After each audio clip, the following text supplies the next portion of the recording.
Hey, it's Mark Linear with your video thought for the day. So, back a number of years ago, I would routinely each year do what I called a law firm retreat, where I'd get all of our lawyers from the various offices all together for a couple of days of intensive time. And it would be a time to try and heighten not just their legal skills, but their interpersonal skills, specifically working together within the office. That especially was hard and important because we had different offices around the country and people didn't always relate to each other. So one year we had this, and during the retreat, I brought in an expert on relationships. Now, that person didn't have a law degree and wasn't going to be able to give us legal training. But that person, I hoped, would help us better understand how to relate to each other. And to some degree, just help us better understand how to relate to the world.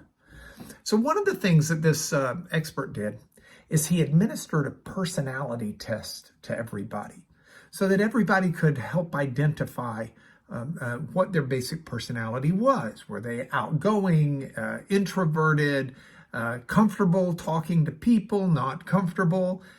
Did they communicate better through acts of service or through words of encouragement and all of this kind of stuff? And it was very useful because personality traits help us identify behavior. We tend to behave in line with our personality traits. Now, why do I say that? Well, I was studying Joel this morning. I'm getting ready to teach on the minor prophets on Sundays, and starting in September. So I was studying on Joel this morning, and I came across a passage in Joel 2, verse 13.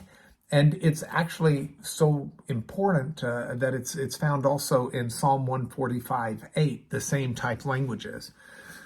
But in this language, it talks about God, and it talks specifically about his personality.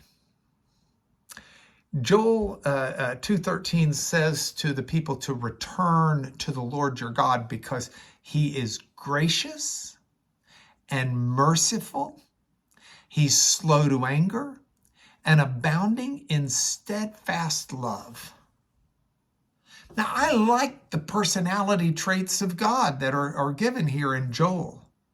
The idea that God is gracious, kanun in the Hebrew, inherent in this is kindness towards others, a mercy towards others, treating each other with benevolence and giving each other the benefit of the doubt and not being harsh with someone, but being gentle. And I love that trait of God. The second one that's translated merciful is interesting because merciful is also in Chanun in a sense, but it's rachum. And the word rachum is, well, first of all, it sounds real good with kanun varachum. You know, they flow together well in the Hebrew. But aside from that, rachum comes from the core letters for a mother's womb. And the word is translated here in the English Standard Version, at least, as merciful. But the idea is it's a tender word of love and protection. It's what a mother has for her unborn child. You know, the whole concept of a womb is a concept of protection and fostering greater growth and things like that. And that's what God's personality trait is described as.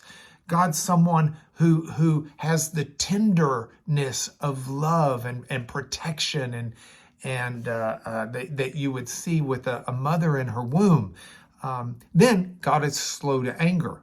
You know, he's not quick-tempered. He's not flying off the handle at the slightest matter.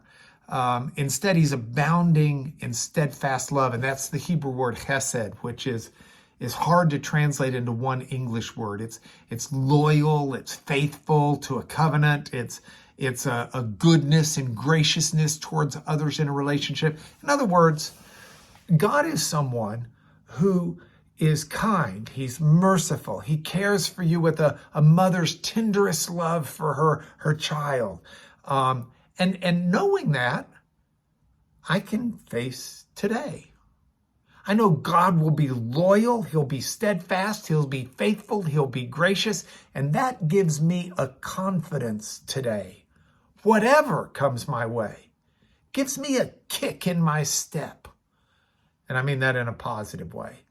So come what may, I know I'm walking today with a God who has the best personality traits. And I'm glad. I hope you are too. I'll see you again tomorrow, but that's your video thought for the day.